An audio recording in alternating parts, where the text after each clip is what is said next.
नाजरीन आदाब, मैं रिदा खानम आपका खैर मकदम करती हूँ सियासत टीवी के special program review of newspaper में। सियासत टीवी आपके लिए लेकर आए अखबार से रिलेटेड एक ऐसा प्रोग्राम जिसमें हम आपको आज के अखबारात की अहम खबरों के बारे में बताएंगे। इसमें सिर्फ अखबार ही नहीं, इसमें सोशल मीडिया और टीवी से जो जुड़ी खबरें हैं, जो इस वक्त सोशल मीडिया की सुर्खियाँ बनी हुई हैं, ब्रेकिंग न्यूज़ हैं, उनके बारे में हम तफसील से बात करेंगे। आज हमारे पास कुछ खास टॉपिक्स हैं जिन पर हम डिस्कशन करेंगे। तो सबसे पहले बात करते हैं कि भाजपा अध्यक्ष बनने की रेस में आया शिवराज सिंह चौहान का नाम। संघ प्रमुख आरएसएस मोहन भागवत से हुई मुलाकात। और वहीं पर विपक्ष ने धनखड़ को लेकर जब इस्तीफे को लेकर उनसे सवाल किया अमित शाह से, तो अमित शाह ने जवाब दिया है। वहीं पर बात करते हैं कि हिरासत में लिए गए एसएससी छात्र छोड़े गए और छावनी में तब्दील हुआ रामलीला मैदान। वहीं पर आखिरी खबर की बात करते हैं कि बिहार में एसआईआर पर कांग्रेस आरजेडी एक साथ तो हैं, लेकिन तेजस्वी यादव के सीएम फेस बनने पर कई सारे सवाल उठ रहे हैं और जो कांग्रेस है इस पर साफ साफ जवाब नहीं दे पा रही है। इन सारे टॉपिक्स पर बात करने के लिए हमारे साथ मौजूद है हमारे साथी अशर यासिर। आपका खैर मकदम है जी। तो सबसे पहले बात करते हैं कि केंद्रीय कृषि मंत्री और मध्य प्रदेश के पूर्व मुख्यमंत्री शिवराज सिंह चौहान और आरएसएस के प्रमुख मोहन भागवत से हाल ही में मुलाकात हुई है और अब इस मुलाकात के कई सारे मायने भी निकाले जा रहे हैं और भाजपा के राष्ट्रीय अध्यक्ष से चुनाव से जोड़कर भी देखा जा रहा है। वहीं पर साथ ही इसी के साथ भाजपा अध्यक्ष के उम्मीदवार की रेस में शिवराज सिंह चौहान का नाम भी सामने आ रहा है और अटकलें लगाई जा रही हैं कि जो आरएसएस के मोहन भागवत से जो मुलाकात हुई है, कहीं इसी सिलसिले में तो मुलाकात नहीं हुई है। बिल्कुल सही। जिस तरह आपने बोला कि जो मुलाकात हुई वो तकरीबन 45 मिनट की रही और इन 45 मिनट्स में क्या बातें हुई ये वही जान सकते हैं, लेकिन एक बाहर से कयास ये लगाए जा रहे हैं कि ये मुलाकात शायद इसीलिए है क्योंकि सितंबर में जब राष्ट्रपति पद का चुनाव होना है, जो राष्ट्रपति पद का चुनाव होना है उसके फ़ौरन बाद ये चुनाव भी होना है। अगर उपराष्ट्रपति पद वाला चुनाव नहीं होता तो शायद उससे पहले हो गया होता, लेकिन चूँकि जेपी नड्डा का कार्यकाल काफ़ी समय पहले ही ख़त्म हो चुका है और उसके बाद फिर ये भी देखा जा रहा था कि किसको अध्यक्ष बनाया जाए, क्योंकि जिस तरह से देखा जाए तो बीजेपी को सिर्फ 2 ही लोग चला रहे हैं। जो अध्यक्ष पद है वो शायद उतना इम्पोर्टेंट नहीं रहता है, लेकिन एक मतलब पार्टी की डिमांड होती है कि एक अध्यक्ष होना चाहिए। लेकिन अभी जो खबरें सामने आ रही थी उसमें ये भी था कि शायद साउथ से कोई किसी महिला को अध्यक्ष बनाया जाएगा। उसमें 3 महिलाओं के नाम सामने आए थे, लेकिन धीरे धीरे वो चीज़ें सब चेंज हो गई क्योंकि जब उपराष्ट्रपति पद से उन्होंने इस्तीफा दिया धनखड़ ने, तो फिर वो पूरा जो क्या बोलते हैं नैरेटिव था उनका बीजेपी का, वो कहीं ना कहीं चेंज होता नज़र आ रहा है। लेकिन अब जिस तरह से आपने भी बात की, कल रविवार को जो है संघ प्रमुख से मुलाकात हुई है, उस मुलाकात के कई मायने निकाले जा रहे हैं। इसी तरह से एक मुलाकात हुई थी देवेंद्र फडणवीस की, जब महाराष्ट्र में चुनाव हो रहे थे, जो वोटिंग वाले दिन ही उन्होंने जाकर के संघ प्रमुख से मुलाकात की थी और उसके बाद फिर मुख्यमंत्री किसको बनना था चीज़ें बिल्कुल क्लियर हो गई थी। इसी बीच अब जिस तरह से जो एक बीजेपी में एक बड़ा वो रखते हैं चेहरा है शिवराज सिंह चौहान, तो उनको लेकर के भी कहा जा रहा है कि शायद ये अगले जो है बीजेपी अध्यक्ष हो सकते हैं, लेकिन अभी तक वो चीज़ें क्लियर नहीं हो पाई हैं। बट एक चीज़ जो अहम है वो ये है कि जल्द से जल्द चुनाव होना है। उस चुनाव को लेकर के बीजेपी में अभी से मीटिंग चली, लेकिन अभी जिस तरह से हमने देखा कॉन्स्टिट्यूशन क्लब का जो चुनाव हुआ था उसमें रूडी जीत गए थे और जो बालियान थे वो हार गए थे। बालियान में और रूडी में दोनों में ये चीज़ें देखी गई थी कि बालियान के साथ अमित शाह थे और रूडी के साथ वो लोग थे जो इनडायरेक्टली जो अटल बिहारी वाजपेयी और अडवाणी ग्रुप के थे।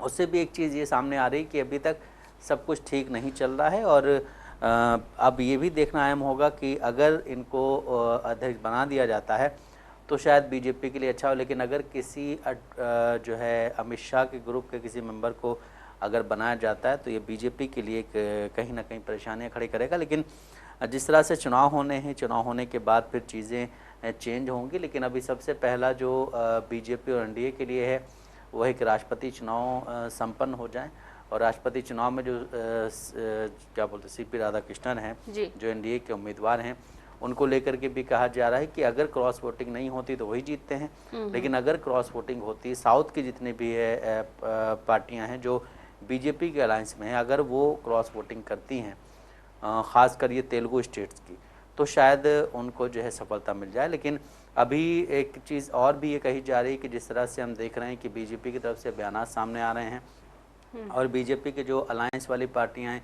उनके जो बयान सामने आ रहे हैं, उससे लग नहीं रहा है कि क्या बोलते हैं, इंडिया गठबंधन के जो लीडर हैं सुदर्शन रेड्डी, उनकी जीत अभी तक सुनिश्चित हो पाई है। क्योंकि आप कयास लगा सकते हैं बस, लेकिन फिर भी अगर उनका जो बयान सामने आया था कि हम जो है किसी राजनीतिक उससे बिलोंग नहीं करते हैं और हम हिंदुस्तान की जो संवैधानिक चीज़ें हैं उनको लेकर के चलेंगे। अब देखना यह है कि जो इलेक्शंस होने हैं 9 सितंबर को, उसके बाद फिर ये जो अध्यक्ष पद के लिए जो चीज़ें होनी, अब ये चुनाव होगा, इलेक्टेड होगा या सेलेक्टेड होगा, ये देखना अहम होगा। क्योंकि हमने देखा था कि जब कांग्रेस पार्टी में अध्यक्ष के लिए चुनाव हो रहे थे, 2 कैंडिडेट खड़े हुए थे, एक मल्लिकार्जुन खड़गे और एक थे शशि थरूर, और दोनों साउथ से हैं, लेकिन फिर भी मल्लिकार्जुन खड़गे पक्ष में ज़्यादा वोट गए और वो जीते।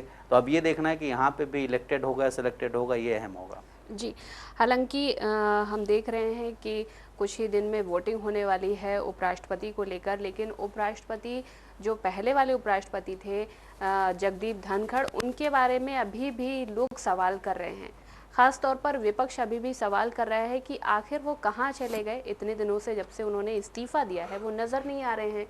काफ़ी लोग सवाल पूछ रहे हैं, लेकिन भाजपा उसका कोई जवाब नहीं दे पा रही है। इसी दौरान जो अमित शाह हैं उन्होंने इस सवाल का जवाब देते हुए कहा है कि धनखड़ एक संवैधानिक पद पर आसीन थे और अपने कार्यकाल के दौरान उन्होंने संविधान के अनुरूप अच्छे से काम किया है और उन्होंने अपनी व्यक्तिगत स्वास्थ्य का हवाला देकर इस्तीफ़ा दिया है। लेकिन आपको इन सारी चीज़ों को जो है खींचने की ज़रूरत नहीं है, आप खींचिए मत और खोज कर मत लेकर आइए। देखिए, सबसे बड़ी चीज़ ये कि एक जो हिंदुस्तान में दूसरा सबसे बड़ा पद होता है वो उपराष्ट्रपति का होता है किसी भी राज्य में।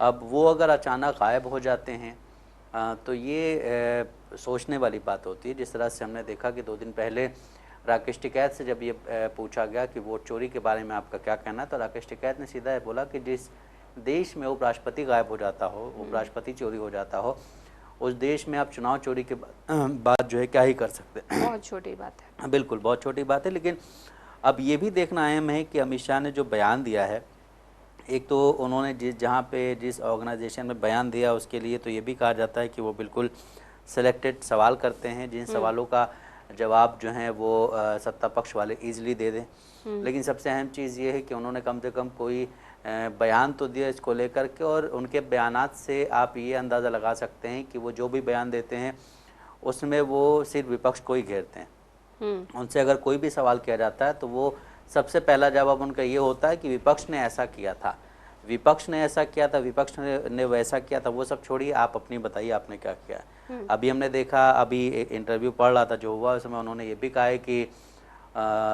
जो सीएम और पीएम वाला जो केस चल रहा है, जो बिल जो है पेश किया गया, तो उसमें कहा छोटे मोटे चार्जेस जो होंगे उनमें कुछ नहीं होगा, लेकिन अगर बड़े चार्जेस होते हैं, 5 साल की सज़ा वाले चार्जेस होते हैं, तो 30 दिन के बाद आप इस्तीफ़ा दे देंगे। लेकिन सबसे अहम चीज़ ये है, जो चीज़ें हम पहले से कहते आ रहे हैं, पॉलिटिकल पार्टीज़ भी पहले से कह रही हैं कि अगर वो केस आपने किसी एजेंसी के द्वारा लगवाया है, एजेंसी ने उन्हें पकड़ा, उसके बाद 5 साल के बाद जब वो या फिर वो 30 दिन के बाद जब इस्तीफ़ा दे देंगे, उसके बाद फिर अगर वो केस जो है क्या बोलते हैं फर्जी निकल आया, उसमें जो है कोई भी चीज़ें जांच एजेंसियों को कुछ नहीं मिला, तो आप क्या करेंगे फिर? जैसे तो सिसोदिया के साथ हुआ था। सिसोदिया के साथ हुआ है, और भी कई वहाँ के जैन हैं, सत्येंद्र जैन, उनके साथ हुआ है। काफ़ी सारे ऐसे हिंदुस्तान में लीडर्स 2014 के बाद पकड़े गए हैं जिनके साथ ऐसा हुआ। लेकिन सबसे अहम बात एक ये भी कि अगर किसी पे ये सारे चार्जेस लगते हैं और उस चार्जेस को लगने के बाद वो अगर बीजेपी का दामन थाम लेता है, तो क्या उसके साथ ऐसा होगा?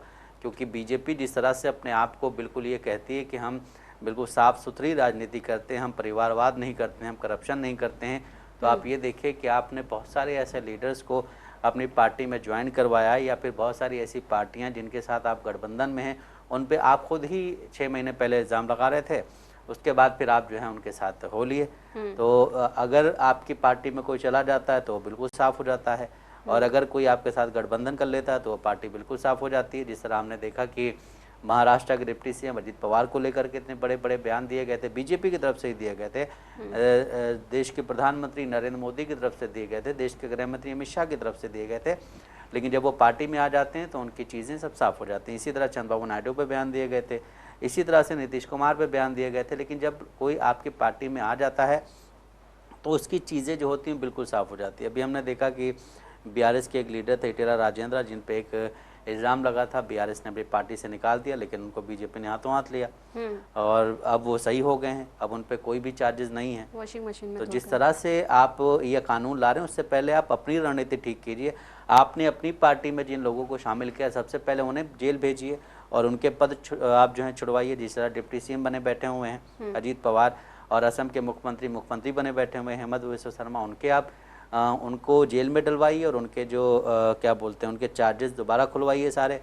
और जिस तरह से हम देख रहे हैं कि कल एक अखिलेश यादव ने भी बयान दिया, उनसे पूछा गया जब, तो उन्होंने कहा कि योगी आदित्यनाथ जैसे मुख्यमंत्री बने उन्होंने अपने सारे केस ख़त्म करवा दिए, इसी वजह से कि अगर आगे ऐसा कानून आ गया तो हम जेल चले जाएंगे।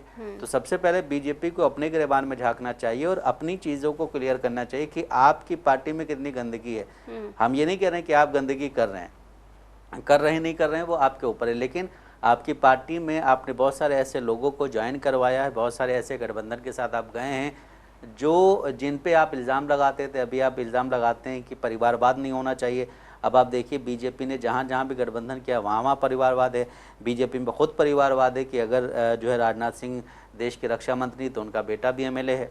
इसी तरह कई और ऐसे लीडर्स हैं, ज्योतिरादित्य सिंधिया है, बिल्कुल। तो कई ऐसे लोग हैं जो हैं क्या बोलते हैं बीजेपी के लीडर्स हैं और वहाँ परिवारवाद चल रहा है। तो ये सारी चीज़ें आपको अपनी पार्टी में पहले ठीक कीजिए, अपोजिशन को बाद में आप ठीक कीजिए। पहले आप अपनी पार्टी में चीज़ें ठीक करें, उसके बाद आप इस तरह की चीज़ें अपोजिशन से तवक्को कर सकते हैं।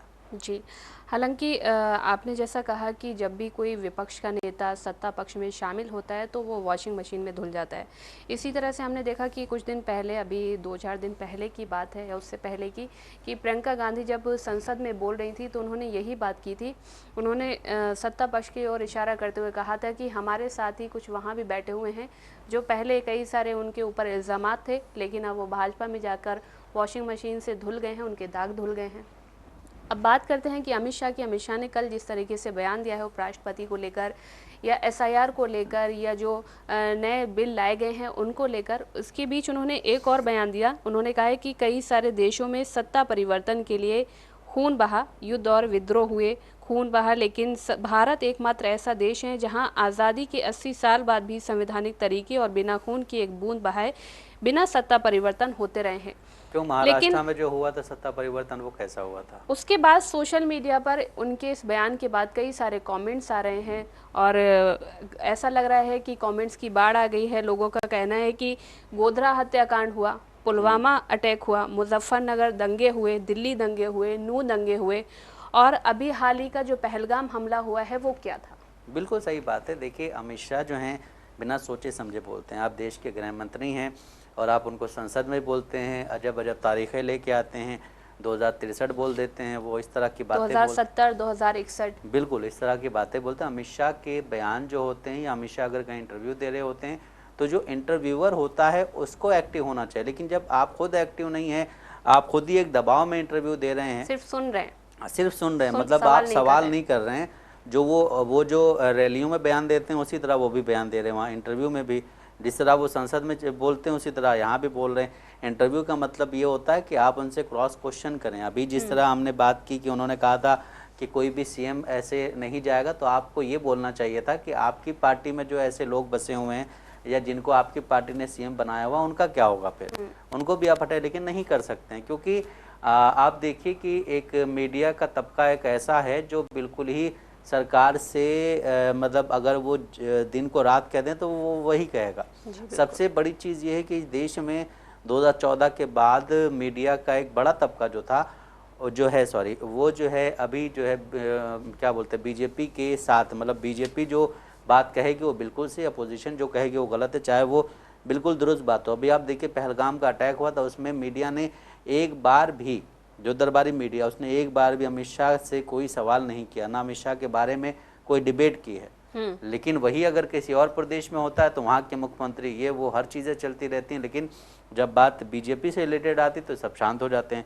जिस तरह से आपने बोला कि अमित शाह ने बोला है कि कहीं सत्ता परिवर्तन के लिए हर जगह खून बहता है, ये होता है वो होता है, भाई हिंदुस्तान में इतनी जगह आपने अभी गिनाई कि वहाँ पे इतना ज़्यादा खून बहा, इतने ज़्यादा लोग परेशान हुए। संभल का भी जिक्र आप कर दीजिए, संभल में भी क्या क्या चीज़ें हुई हैं। हर चीज़ वहाँ पे जो जो हथकंडे अपनाए गए वो सारे हुए। दिल्ली में इस तरह के दंगे हुए बहुत सारे। लेकिन अगर सत्ता परिवर्तन में खून नहीं बहा तो आपने महाराष्ट्र में भी तो यही किया था ना। महाराष्ट्र में खून नहीं बहा लेकिन आप सबको लेकर के गए, होटल में रखा आपने, और उसके बाद जब अपना उल्लू सीधा कर लिया तो फिर वो जो मुख्यमंत्री बनाया गया था उसको आपने हटा करके डिप्टी सीएम बना दिया। तो आप सत्ता परिवर्तन के लिए आप तो हर एक जो है हथकंडे अपनाते हैं। जब भी कभी कहीं चुनाव हो रहा होता है, आपकी सीटें थोड़ी सी ज़्यादा होती, वहाँ पे सरकार बनने वाली चीज़ें होती, तो अगली पार्टियाँ अपने एमएलएज को जो चुने हुए आते हैं जनता से, उनको जो है सेव करती है आपसे, क्योंकि आपके पास इतना पावर है कि आप उनको फ़ौरन खरीद लेंगे जी। तो जिस तरह की बयानबाजी अमित शाह कर रहे हैं, उनको अपने गिरबान में झांक के देखना चाहिए कि हमारी पार्टी कितनी साफ़ है, हम कितने साफ़ हैं, हमारे ऊपर कितने सारे इल्ज़ामात इस तरह के लगते रहते हैं कि आप जो है हर जगह के सत्य हथियाने की कोशिश करते हैं।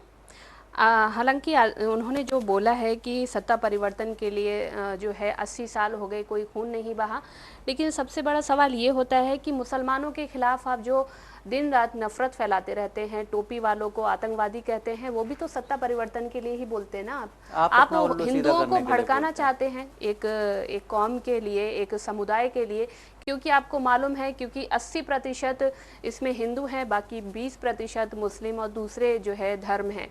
तो आपको मालूम है कि अगर 80% आपको पूरा वोट मिल जाता है तो आप भी सत्ता में बने रहेंगे, इसीलिए आप हिंदुओं को लगातार भड़काते रहते हैं। आप इस तरह के बयानात देते हैं कि आपसे एक तबका जो है, एक समुदाय जो है वो आपसे जुड़ा रहे, खुश रहे और खुश रहे। हालांकि इस देश के जो वो वाले हिंदू सेकुलर लोग हैं, उनकी भी तारीफ करनी होगी कि वो इन सब बहकावे में नहीं आते हैं जी। वो अपने सिद्धांतों से नहीं हटते हैं, और वो जिस तरह से आप देखिए कि 240 तक सीमित रह गए हैं, तो इसमें उन जैसे लोगों का बहुत बड़ा योगदान है कि उन लोगों ने जो है बहुत ही सोच और समझदारी से जो है काम किया, और अपना जो वोट था वो एक ऐसे इंसान को दिया, चाहे वो भले बीजेपी का लीडर हो, जो सिर्फ काम करने वाला लीडर है। जी। हालांकि देखिए अमित शाह के जिस तरह से बयानात आते रहते हैं, ना तो जिनका सर होता है ना ही पैर होते हैं, ऐसे ही भाजपा के कुछ दूसरे भी नेता हैं कि वो ऐसे ऐसे बयान देते हैं कि कुछ समझ में ही नहीं आता है। अनुराग ठाकुर का एक बयान सोशल मीडिया पर बहुत छाया हुआ है। वो एक स्कूल में गए थे, वहाँ पर बच्चों से वो मुखातिब होते हुए बोले कि उन्होंने एक सवाल किया कि अंतरिक्ष में यात्रा करने वाला पहला व्यक्ति कौन था, तो बच्चों ने जो है नील आर्मस्ट्रॉन्ग का नाम लिया। वहीं पर अनुराग ठाकुर बोलते हैं कि मुझे लगता है कि हनुमान जी थे। देखिए, अगर कहीं इंटरनेशनल कोई परीक्षा देने वही बच्चे जाएंगे और उनसे जब ये पूछा जाएगा और वो हनुमान जी का नाम लिख देंगे, तो शायद वो फेल हो सकते हैं। आपके बच्चे कहाँ पढ़ रहे हैं? आपके बच्चे कहाँ पढ़ रहे हैं? और जिस तरह से आपने पढ़ाई की बात की है अनुराग ठाकुर को लेकर के, अभी जेडीयू की तरफ से एक बयान आया है। जेडीयू ने कहा है कि हम इनके बयान का समर्थन नहीं करते हैं। जेडीयू हालांकि बीजेपी के साथ है, और जेडीयू के बारे में ये कहा जाता है कि जेडीयू के 70% लीडर जो हैं वो बीजेपी में इनडायरेक्टली चले गए। लेकिन फिर भी अगर कोई पार्टी ऐसा कह रही तो आपको अपनी चीज़ों को संभालना होगा। और सबसे बड़ी चीज़ ये है कि आप देखिए कि बीजेपी 2014 से सत्ता में आई है, और जब से लेकर के अब तक उसने पढ़ाई के नाम पे बहुत सारी चीज़ें की हैं। अभी भी हम देख रहे हैं कि कल जो है सुबह से दिल्ली में रामलीला मैदान में एसएससी के छात्रों का प्रोटेस्ट चल रहा है, और जब आपसे नहीं संभाला गया तो आपने रात में लाइट बंद करवा दी, और वहाँ के जो प्रोटेस्ट करने वाले टीचर्स थे या स्टूडेंट्स थे उन सब पे लाठीचार्ज कर दिया, उन्होंने जो है अरेस्ट कर लिया। अभी अरविंद केजरीवाल ने भी इस पर ट्वीट किया है, एक्स पे ट्वीट किया। उन्होंने कहा है कि जिन हाथों में किताबें होनी चाहिए थे आपने वही हाथ ही तोड़ दिए। तो आप देखिए कि शिक्षा के स्तर को किस तरह से हिंदुस्तान में गिराया जा रहा है। वहीं जो बीजेपी के लीडर्स हैं उनके बच्चे कहाँ पढ़ रहे हैं? अभी आपने ज्योतिरादित्य सिंधिया का नाम लिया था, उनके बेटे को देखिए क्या बोलते हैं, मध्य प्रदेश का क्रिकेट एसोसिएशन का कुछ बनाया जाना, तो उनके बच्चे कहाँ पढ़ते हैं, उनके बच्चे क्या करते हैं, इनसे मतलब नहीं है। ये उस जनता को सोचना चाहिए जो अपने बच्चों को जो है इनके रैलियों में भेज करके उनका टाइम ख़राब करती है और उनकी पढ़ाई लिखाई सब खराब हो जाती है। उनके फ्यूचर की कोई टेंशन नहीं होती कि वो मतलब आप सत्ता में आ जाएंगे तो भी आप उनके लिए कुछ नहीं करेंगे ना। या 5 किलो राशन में ही काम चल रहा है तो ठीक है, फिर 5 किलो राशन में ही आप काम चला लीजिए। फिर आप ये मत कहिए कि ये चीज़ें महंगी हो गई, वो चीज़ें महंगी हो गई हैं। ना आपको सड़क से मतलब है, ना आपको मकान से मतलब है, ना आपको इलेक्ट्रिसिटी से मतलब है, ना आपको स्वास्थ्य से मतलब है, ना आपको रोज़गार से मतलब है। आपको किसी चीज़ से मतलब नहीं। आपको मतलब ये है कि अगर मोदी जी चले जाएंगे तो हिंदू खतरे में आ जाएंगे। इस चीज़ से बस मतलब है कि हिंदू खतरे में नहीं आने चाहिए, बाकी कुछ भी हो जाए। अभी कई सारी ऐसे वीडियो सामने आती हैं जिसमें ये कहा जाता है कि पेट्रोल अगर 1,000 रुपये लीटर भी हो जाए फिर भी हम वोट जो है मोदी जी को ही देंगे। तो इस तरह की सोच आपने 2012 से बनानी शुरू की थी और 2014 के बाद तो ये सोच और ज़्यादा हाई कर गई है। लेकिन ये बात नहीं कही जाती है कि हिंदुस्तान में 2014 से लेकर के अब तक कितने लोग हिंदुस्तान छोड़ करके विदेशों में शिफ्ट हुए हैं, क्यों शिफ्ट हुए हैं, ये सबको पता है। 24 लाख। बिल्कुल जी। हालांकि देखिए, आपने जिक्र किया एसएससी के छात्रों को मारा जा रहा है, पीटा जा रहा है शिक्षा के नाम पर, क्योंकि उनको शिक्षा नहीं दी जा रही है। और एसएससी के जो एग्ज़ाम हुए थे वो उसका हाल हमने देखा था कि एग्ज़ाम सेंटर 1000 किलोमीटर डाले गए थे और बच्चों को मालूम ही नहीं था जब तक उनका एडमिट कार्ड आया, जब तक, क्योंकि एडमिट कार्ड अमूमन एग्ज़ाम से एक दिन पहले ही आता है। और एग्ज़ाम से एक दिन पहले अगर एडमिट कार्ड आता है और फिर उसके बाद अगर 1000 किलोमीटर आपका एग्ज़ाम सेंटर, तो आप कैसे जा पाएंगे। उसके बाद बच्चों ने बवाल काटा, लेकिन मिला क्या, लाठियां मिली, आंसू गैस के गोले मिले, उनको मारा गया, पीटा गया। वहीं पर आपने जिस तरीके से बात की कि शिक्षा का स्तर दिन ब दिन गिरता जा रहा है और ना ही भारत के लोगों को स्वास्थ्य मिल पा रहा है, ना ही स्वास्थ्य सुविधाएं मिल पा रही हैं, ना ही रोजगार मिल पा रहा है। और महंगाई की बात करें तो महंगाई दिन ब दिन बढ़ती जा रही है। हमने देखा कि यूपी का हाल देखें, यूपी का आपने कुछ दिन पहले वीडियो देखा होगा कि एक अस्पताल में एक औरत थी जिसकी डिलीवरी होने वाली थी, तो वहाँ पर अस्पताल में लेने से मना कर दिया क्योंकि आदमी के पास पैसे नहीं थे। फिर उनका बच्चा जैसे भी पैदा हो गया, लेकिन वो बच्चा मरा हुआ पैदा हुआ और वो आदमी झोले में डाल के अपने बच्चे को डीएम ऑफिस तक लेके गया। और वहीं पर दिल्ली की बात करते हैं, दिल्ली में भी भाजपा की सरकार है, लेकिन अब कहा जा रहा है कि दिल्ली में आज से मेट्रो का किराया बढ़ गया है, दूरी के हिसाब से किराया 1 से 4 रुपए तक बढ़ जाएगा। हर चीज़ महंगी हो रही है, आप सफ़र भी नहीं कर सकते हैं, आप खाना भी नहीं खा सकते हैं, आप इलाज भी नहीं करा सकते हैं। उस बाप से पूछे जो अपने बच्चे को थैले में लेके गया था। कितनी ज़्यादा चीज़ें ख़राब होती हैं। अभी हमने एक दिन और एक न्यूज़ देखी थी कि एक 2 साल का 1 साल का बच्चा मर गया था, 7 साल का उसका बड़ा भाई उसको लेकर के गोद में बैठा हुआ था, एम्बुलेंस नहीं दी जा रही थी, उसका बाप बेचारा गाड़ियाँ रोक रहा था लेकिन कोई आ नहीं रहा था। इस तरह के माहौल आप बना रहे हो। आप कह रहे हैं कि हम चौथी अर्थव्यवस्था बन गए हैं, हम चौथी अर्थव्यवस्था बन गए हैं, उसके बाद अगर इस तरह की चीज़ें सामने आती हैं तो आपको शर्म आनी चाहिए और आपको इन पे बात करनी चाहिए। आप हिंदू मुसलमान और जो है विपक्ष क्या कर रहा है, सत्ता पक्ष क्या कर रहा है, ये सब कुछ नहीं। आपको बात मेन मुद्दे जो हिंदुस्तान के बुनियादी मुद्दे हैं, जिसमें स्वास्थ्य सेवा आपके ठीक नहीं है, रोड आपके ठीक नहीं, इन सब चीज़ों पे बात कभी नहीं होती। आप देखिए मीडिया में जब भी कोई बीजेपी का लीडर इंटरव्यू देगा तो इन चीज़ों पे डिस्कशन नहीं होगा। अपोजिशन लीडर्स क्या कह रहे थे, ये क्या हो रहा है, वो क्या हो रहा है, इन सब चीज़ों पे चर्चा हो। जी, तो जैसा कि नाजरीन आपने देखा कि हमने आपको न्यूज़पेपर के ज़रिए हम खबरों से रूबरू कराए। ऐसी ज़रूरी खबरों से रूबरू होने के लिए हमारे साथ इस प्रोग्राम से जुड़े रहें और अगर आपकी इस प्रोग्राम से रिलेटेड कोई भी राय है तो हमें कमेंट बॉक्स में ज़रूर लिखें। इसी के साथ हमारा प्रोग्राम ये ख़त्म होता है। मुझे और मेरे साथी अशर यासर को इजाज़त। आप बने रहें सियासत टीवी के साथ। अल्लाह हाफ़िज़।